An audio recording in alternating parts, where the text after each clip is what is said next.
Let's take a look at the early challenges to the Weimar Republic in Germany.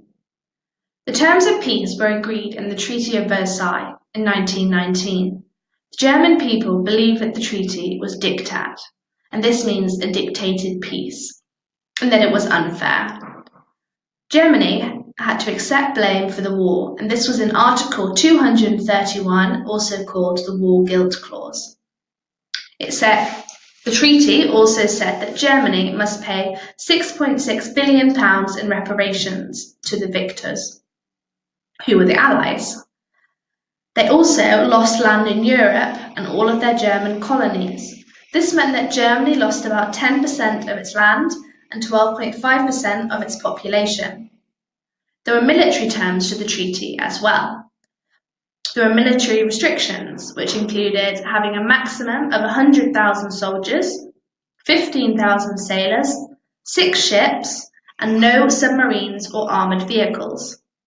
The demilitarization of the Rhineland was also in the treaty, and this means removing all military personnel from an area, and the Rhineland was on the border with France. The treaty also said that they could not join with Austria.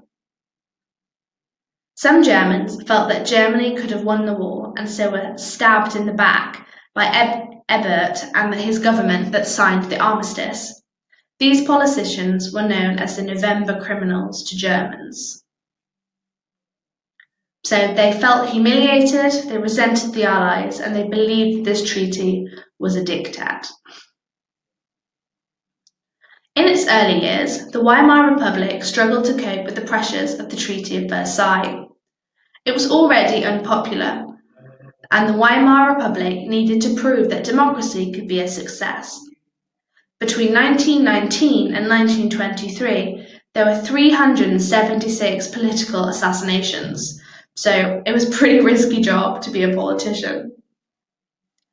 The Spartacists were a communist group supported by the Soviet Union. They were led by Rosa Luxemburg and Karl Liebknecht.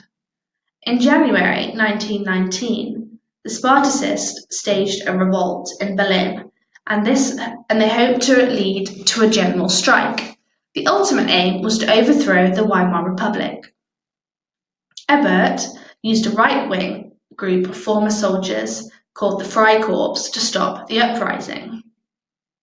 He recognized the need to use political extremist groups against one another, and extremists are people who hold extreme views, for example, extreme left-wing communist views and extreme right-wing conservative views. In 1920, the Freikorps in Berlin staged a rebellion. They were led by Wolfgang Kapp. The aim was to seize control and to stop the Weimar democratic system. This was called the Kapp Putsch, and this failed because German workers went on strike, which forced Kapp to flee. The second challenge from the right was the Munich Putsch in 1923.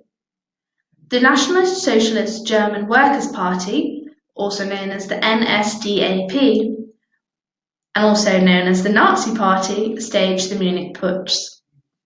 Adolf Hitler and Ludendorff, who was the general who told the Kaiser to abdicate in World War I, led this.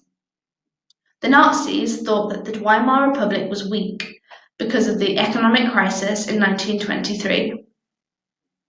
In November 1923, the Nazis entered a meeting with the Bavarian government. Hitler demanded the government's support. The Nazis took control of the local police and army headquarters, but Ludendorff secretly let the government leaders go. The next day, Hitler marched on Munich to declare himself president of Germany. But the state police met the Nazis and they arrested Hitler. Hitler used his trial for publicity to spread the Nazi message. In prison, he wrote his best-selling novel, Mein Kampf, which outlined his political objectives. Most importantly, the need to destroy democracy, the need for Lebensraum, which is to expand German territory to house the population, and the inferiority of the Jews. So these were his main political objectives that he wrote about when he was in prison. Hitler realised that he needed to reorganise the German Nazi Party to gain success. And he used his trial and imprisonment as publicity to gain popularity. And this kind of worked for him, as you can see, because after this, Hitler did become president. And for now, that is all you need to know about the early challenges to the Weimar Republic and the start of Hitler's rising.